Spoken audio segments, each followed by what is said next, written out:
So you've been doing the couch stretch for a while now and you feel like it's too easy for you. You can get yourself all the way up into a really vertical position without arching your back, and that bottom is really close to that heel and you're not necessarily getting a huge stretch anymore. So it's time to take it up a notch. So if you've mastered doing the regular couch stretch on a couch or on a chair or on another surface, it's time to take it down onto the ground.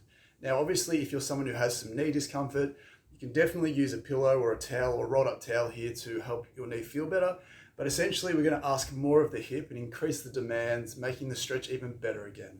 So again, we're still going to follow the two main parts. We're sort of prioritizing the hip flexors and the quadriceps. All those muscles are going to get a workout in this next variation. And all you need to do is get down onto the floor, up against a wall. And how that looks basically is you want to get that same knee, it's the same position as before.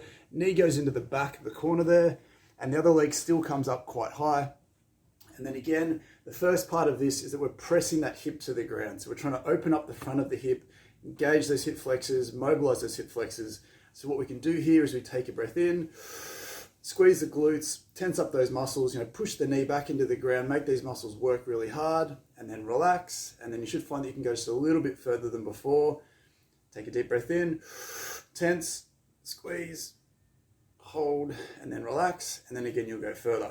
And then the second variation again is coming up from the same position like we did in the previous video. Back stays straight. All the extension is hopefully coming from the hip.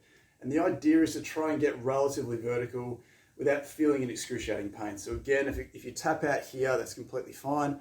Eventually, we want to get to the point where you can come up a little bit higher and expose even more of that tightness. Wind those tissues up further.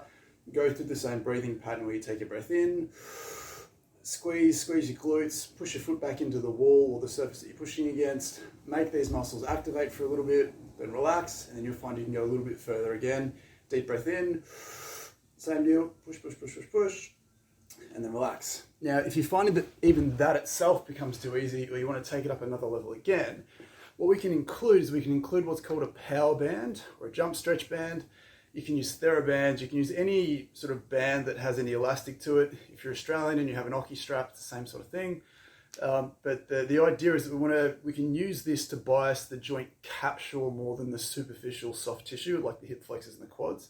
So all it basically is, again, it's the same position as we regularly get into, but the band goes right up into the top of the thigh, just where the gluteal fold is. We repeat the same position as before. So the knee goes back, we step through with the other foot, and then again, we're pushing that hip down to the ground. So you should feel this is an even more intense stretch, maybe a slightly different stretch because we're now introducing some of the capsular tightness. You can move your hip from side to side to try and find where your best tightness is. Same deal, breath in, squeeze, tense everything up, get the soft tissue to free up, and then so on and so forth.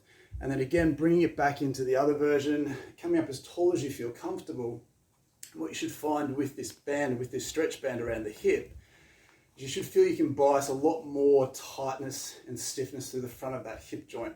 And again, you can move your hips from side to side depending on where you feel the most comfortable. You can also twist your body around to sort of include more internal rotation. And what you'll find is that you might move that tightness from straight down the middle more towards the outside as well. So have a play around. It may even go on the inside depending on where you're sort of maneuvering yourself to. But again, it's a really good way to make this a capsular stretch, adding an extra layer to it. Again, you've got to feel comfortable here. You can't be tense. You can't be ready to pass out because it hurts. You've got to find the position that you feel comfortable being in. Spend 30 seconds here, spend 2 minutes here, improving the mobility of those tissues. And then the final way to make this even harder again is we can include a step. And how this looks, I'm not sure if you can see this very well, or you'll be able to see this very well, but what we're going to do is the same couch stretch, but this other leg's going to go up on top of something. Now, this is one of the most brutal ways to do it because it includes more sort of demands on the hips themselves. You can add a band on top of this again to make it extra horrible. But again, as you progress with this exercise, one of the main reasons why it's such a good exercise is it gets results. And you can stack those results up over time. So you're not just doing this to make sort of undo what you've been doing. You can hopefully see some compounding change as you go. So hopefully I can do this, but hopefully you can see it. But again, same position. And then I'm going to bring my chair back into frame here. Just give me something to hold on to.